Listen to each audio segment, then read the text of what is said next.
Goblin launch detected.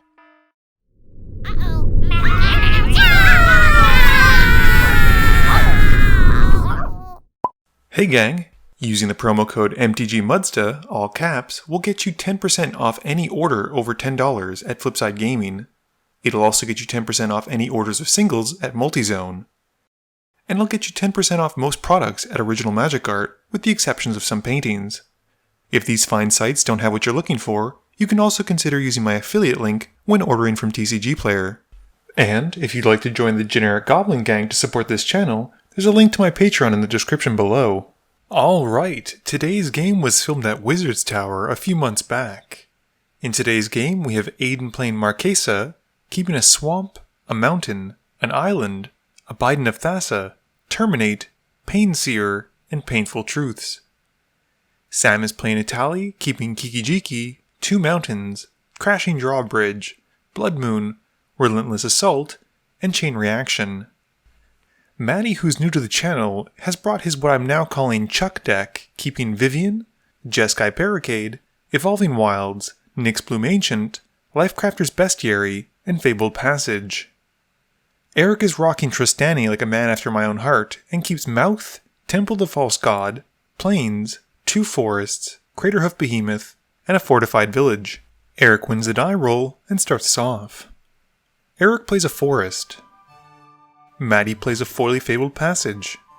Sam plays a mountain as a big surprise for his mono-red deck. Aiden plays an island. Eric plays a forest and casts Sylvan Library. Maddie plays an Evolving Wilds and goes to search for 2 lands as he sacrifices both of his lands. Sam plays a mountain and casts his Crashing Drawbridge. Aiden plays a swamp and casts Painseer. Eric uses his library trigger and takes the full 8 to keep 2 extra cards. He plays a fortified village, revealing a plane so it comes in untapped, and casts Mouth. Maddie plays a tap Grasslands, passing. Sam plays a mountain and drops a Blood Moon. It's not all that brutal at this point, hitting only 1 land apiece for Eric and Maddie. Aiden pays 3 for Painful Truths, losing 3 life and drawing 3 cards. He swings a Seer at Maddie, hitting him for 2. Aiden then has to discard down to 7. Eric doesn't keep any extras and plays a Plains. He casts Luminarch Ascension and hits Aiden with his Hippo. Maddie is missing some blue mana and he plays a Lotus Cobra. He plays a Command Tower, making a mana of his choice, and uses it and his remaining lands for Lifecrafter's Bestiary. At the end of turn, Eric puts a counter onto his Ascension. Sam plays a Myriad Landscape, which enters untapped now thanks to the change of rulings for how Blood Moon affects these types of lands, which happened after the release of Iconic Masters. This gives Sam enough mana to cast his Thran Dynamo, and he passes. At the end of turn, Eric puts a counter onto his Ascension. Aiden untaps and resolves his Painseer trigger, revealing a Chasm Skulker and losing 3 life. He then draws for turn. Aiden then casts Animate Dead to bring back Vela from his graveyard, and he goes at Eric for 2. Aiden then passes turn, discarding down to 7. Eric uses his library trigger again, but only draws 1. He plays another Plains and swings the Hippo at Maddie before passing turn. Maddie scries and keeps it there, and then plays a Tectonic Edge Mountain. He casts a Path of Discovery and goes at Eric with his Cobra. Before moving to blockers, Eric casts Druid's Deliverance, fogging the combat step, but more importantly, making another Hippo token thanks to the Populate. He blocks the Cobra with it, and Maddie then passes. Sam pays 6 mana in his main phase for Etali, and once his commander is resolved, taps his Crashing Drawbridge to give all of his creatures haste.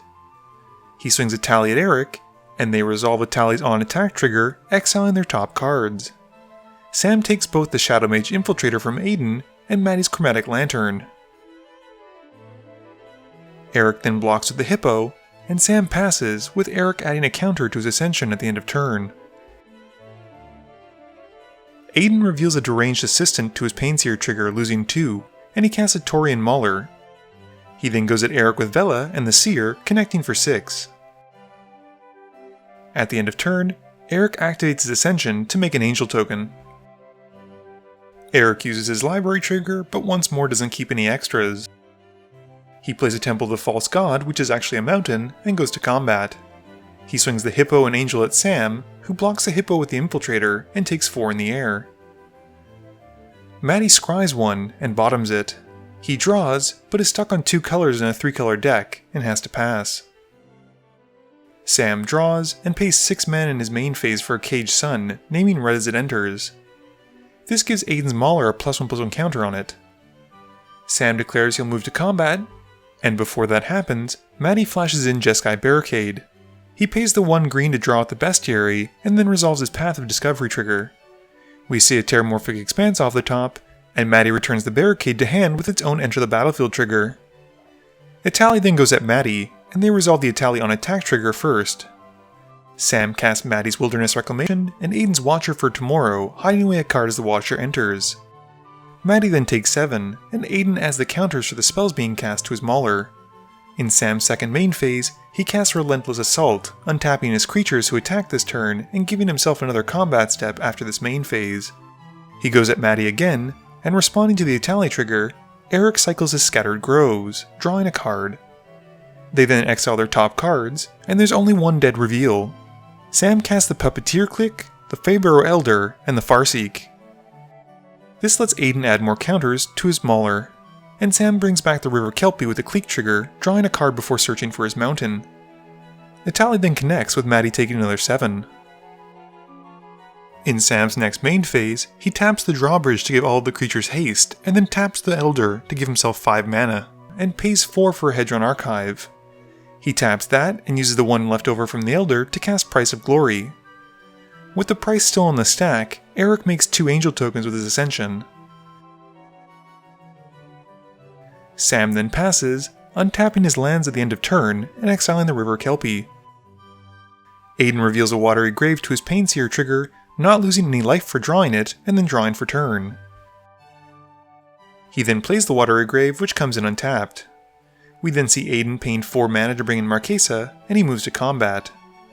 It's pretty clear who needs to be dethroned at this point, and Aiden swings his team at Sam. Sam blocks Vela with the Watcher, which now that I think of it, he shouldn't have been able to because it comes in tapped, but we did miss that. He then takes the rest to the face. Aiden then passes to his end step, discarding down to 7. Eric uses his library trigger and boldly takes another 8 to keep the extra 2.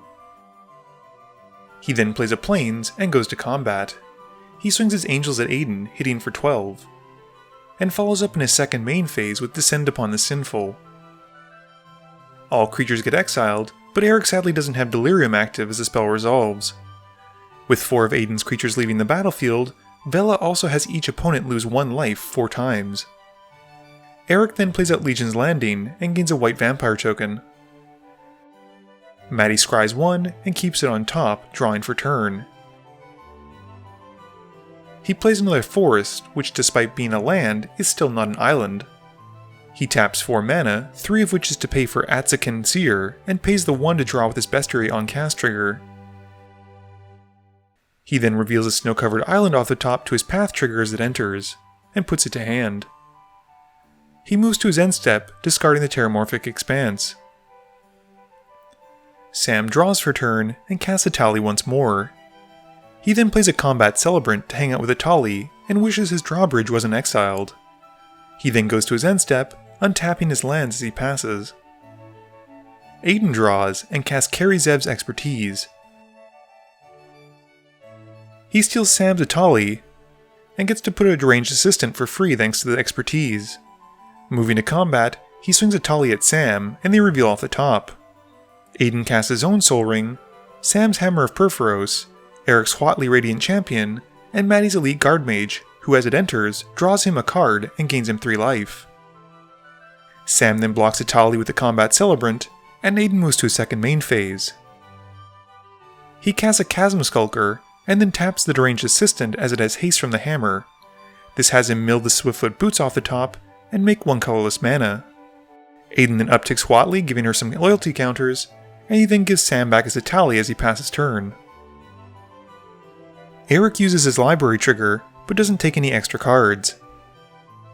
He plays a Temple Garden, which comes in as an untapped mountain, and he activates the Ascension 3 times because the Price of Glory is still out, making 3 angels, and passing turn.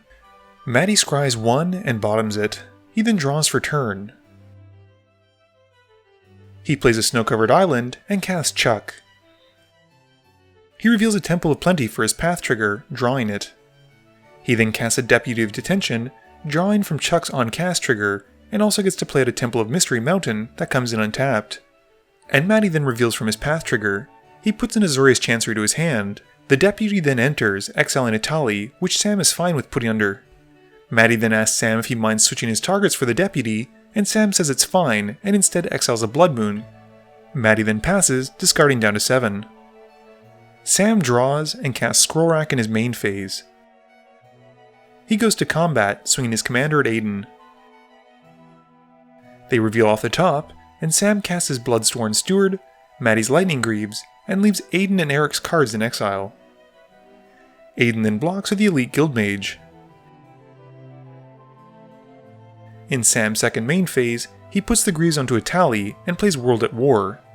Technically, Sam should have done this in his first main phase, but as this is the only extra combat step card that does this, everyone was fine with the out-of-sequence play. He also sacrifices the Hedron Archive to draw 2 as he moves to his next combat step, and untaps Etali. He swings Etali at Matt, triggering Etali again. They all reveal again, with Sam casting the Talisman from Matty, and his own Darksteel Plate, exiling the Birds from Eric and Wonder from Aiden. Matty blocks with the Deputy, which brings back the Blood Moon. In Sam's next main phase, he moves the Greaves over as he gears up Etali with the Darksteel Plate. He then casts Chain Reaction, and all creatures take 10 damage. Sam then passes, untapping his lands at the end of turn. Aiden uses Huatley's ultimate in his main phase, getting an emblem that lets him draw a card whenever a creature enters.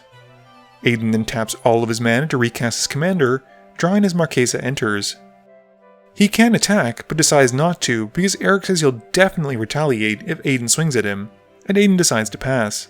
Eric draws and activates his library's ability, but doesn't keep any extras. He casts Trostani and makes an angel token, gaining 4 life as the angel comes in, before passing to Matty. Matty scries and bottoms it. He recasts Chuck and decides not to pay the 1 green for the bestiary. He reveals a time wipe off the top to his path trigger, and bins it, giving Chulane a counter. He then plays a mountain, and passes to Sam. Sam rebounds his World at War in his upkeep, and draws. He taps 2 for a Cursed Totem in his main phase, and swings Etali at Matty. They reveal off the top, and Sam casts Urza's Incubator, and his own Hellkite Charger. Matty decides he's done for either way, and doesn't block to get taken out, and at least have Sam lose some of the permanents that he'd stolen from him. Sam then moves to his next main phase, and entwines a Savage Beatings since he can't activate his Charger because of his own Cursed Totem. He then moves to combat, swinging the Hellkite at Aiden and Etali at Eric. They exile their top cards again, with Sam casting the Angel of Sanctions from Eric and the Mind Stone from Aiden. The Angel then enters and exiles Eric's Angel token, and they then move to blocks. Aiden takes 12 in the air because he can't block, and Eric blocks Etali with Trostani. Sam then moves to untap and go to another combat phase, which I think is the proper sequencing. It's kind of confusing with World at War and Savage Beatings happening in the same turn. He goes again with a Charger at Aiden and Etali at Eric. They once again exile cards to Etali's trigger, but the game is all but done at this point, and they all agree that Sam wins. Game review time. So this might have been the only time where I didn't see a Luminarch Ascension help someone win the game. I think if Eric had been able to make angels at the end of other people's turns, this would have been a very different game. As it stood, he had to tap out in his main phase, which left him a lot more vulnerable to board wipes. I think in this game, unfortunately, Matty and Aiden seem to be suffering from land-based problems. Matty was missing his 3rd color, and the Blood Moon seemed to keep him off of his utility lands, whereas Aiden just didn't seem to find any lands. Hopefully Aiden will replay his Marchesa deck again in the future, because the Grixis version is one of my favorites. Sam's Etali deck showcased just how powerful ripping spells off the top of other people's libraries can be. Sure, it leaves a lot up to chance, but he seemed to be hitting on average 2 spells per attack step, and he was attacking multiple times a turn. You leave a lot up to chance, but typically people don't tend to play bad cards, so the worst thing you're going to do is deny them a land off the top. Please be sure to tune in every Monday and Thursday at 11 a.m. Eastern Standard Time for a guaranteed new video. You can also follow me on Twitter at MTGMudsta. You can find me on Facebook at facebook.com/mtgmudsta. And lastly, you can check me out when I stream at twitch.tv/mtgmudsta. This video is brought to you in support by my patrons. If you're looking for a way to help out the channel, please be sure to visit the link below. Thank you all for watching this video, and don't forget, friends are just opponents you haven't eliminated yet.